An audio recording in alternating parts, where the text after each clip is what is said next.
আজকে আমরা লিব্রিঅফিসের পরবর্তী অংশগুলো নিয়ে আলোচনা করব। আমরা যদি ফাইল মেনুতে যাই, নিউতে যাই এবং এখানে যদি ফাইল মেনুর আন্ডারে নিউ যে সাব মেনু আছে এবং তার আন্ডারে অনেকগুলি অপশন দেখতে পাচ্ছি। প্রথমে টেক্সট ডকুমেন্ট, আশা করি আপনারা সবাই ভালো মতো দেখতে পাচ্ছেন। আমি একটু জুম করে নিচ্ছি। File, new, text document. আমরা যদি টেক্সট ডকুমেন্ট সিলেক্ট করি তবে আমরা একটি নতুন ডকুমেন্ট ওপেন হবে।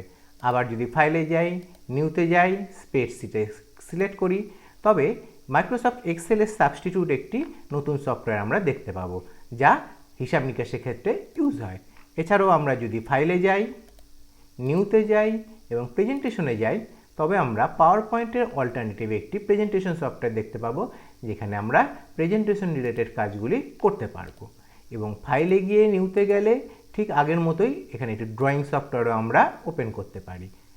এবং এবার আমরা এর পরবর্তী আরও ইন্টারেস্টিং টপিকগুলো নিয়ে আলোচনা করব। Hello, I am Bikram Karmakar from Cybertech computer centre.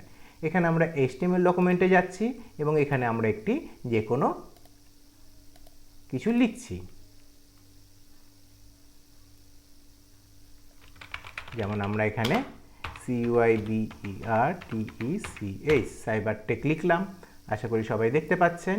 এবার আমরা ফাইল মেনুতে যাচ্ছি এবং সেভ অ্যাজ বাটনে ক্লিক করে এটিকে ডেস্কটপে CYBERTECH সাইবারটেক নাম দিয়ে সেভ করে দিচ্ছি। আশা করি সবাই ব্যাপারটি বুঝতে পেরেছেন। এবার এটি আমরা বন্ধ করে দিচ্ছি।